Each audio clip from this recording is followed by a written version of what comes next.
سامعین، مولانا طارق جمیل کو کیوں نکالا گیا تبلیغی جماعت سے؟ اصل سٹوری ہم آپ کو بتاتے ہیں۔ مولانا طارق جمیل کا جو سب سے بڑا گناہ ہے کہ انہوں نے عمران خان کے حق میں آواز بلند کی۔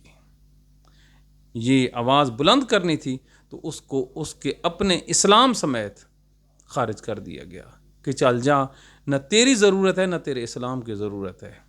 ابھی اگر یہ مزید ریزسٹ کریں گے تو یقین مانیے اسی پاکستان کے میڈیا پہ مولانا طارق جمیل کے وہ سکنڈل سامنے آئیں گے کہ اس کو لوگ کافر بھی کہیں گے، مرتد بھی کہیں گے، اور 2-4 ایسے سکنڈل آئیں گے کہ آپ سوچ نہیں سکتے۔ اب آپ کو اصل بات بتاتا ہوں کہ دھمکی کیا دی گئی۔ دھمکی دی گئی ہے مریم نواز کی طرف سے مولانا طارق جمیل کو تبلیغی جماعت سے نکالنے کی۔ تبلیغی جماعت کا جو سب سے بڑا اجتماع ہوتا ہے وہ ہوتا ہے رائے ونڈ میں، اور رائے ونڈ جاتی عمرہ سے چند کلومیٹر کے فاصلے پر واقع ہے۔ اسٹیبلشمنٹ اور نون لیگ کو جب عمران خان اور مولانا طارق جمیل کے ان جو الفاظ تھے ان کا پتہ چلا تو ان پہ قیامت گزر گئی، کیونکہ ان کے پلے تو ہے کچھ نہیں نا۔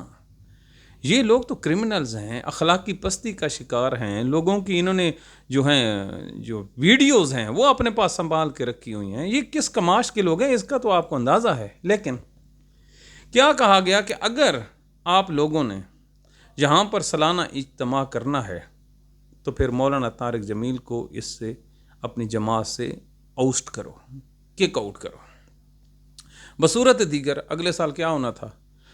ایک لیٹر جاری ہونا تھا وزارت داخلہ کی وجہ سے کہ تبلیغی اجتماع پہ سیکورٹی تھریٹ ہے یا بم بلاسٹ ہو سکتا ہے، لہٰذا یہاں سے منتقل کر دیں یا اس کو مختصر کر دیں۔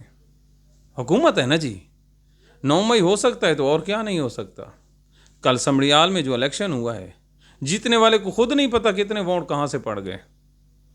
گاؤں کے گاؤں الیکشن میں انہوں نے ووٹ بھی کاسٹ کر دیا، کوئی ریجیکٹ بھی نہیں ہوا، کوئی بیمار بھی نہیں ہوا، اور تمام کے تمام لوگوں نے اپنا شیر پہ ٹھپا لگایا اور وہ جیت گئے۔ کیوں؟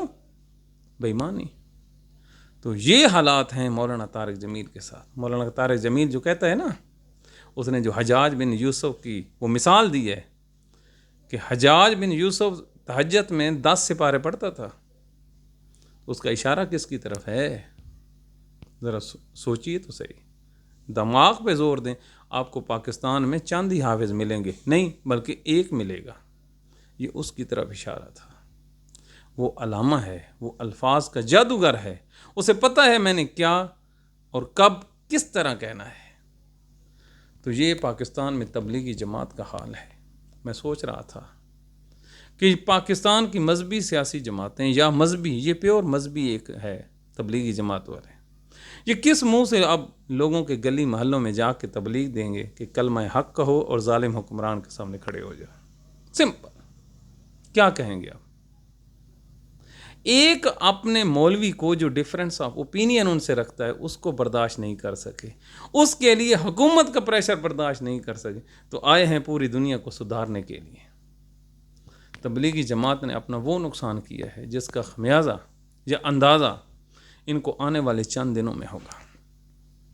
یہ مریم نواز ہے، اس نے جیسے پاکستان کی مسلم لیگ کو ڈبویا ہے، پاکستان کی سیاست کو ڈبویا ہے، پولیس کو ڈبویا ہے، فوج کو ڈبویا ہے، دوسرے محکموں کو ڈبویا ہے، اسی طرح اس مریم نواز نے تبلیغی جماعت کو بھی ڈبو کے رکھ دیا ہے۔ سن لینا اور پڑھ بھی لینا آنے والے دنوں میں کیا ہوگا۔ برکہ عمران خان ایک جہاد کر رہا ہے اور اس کے ساتھ کھڑے رہنے والے واقعی جہادی ہیں۔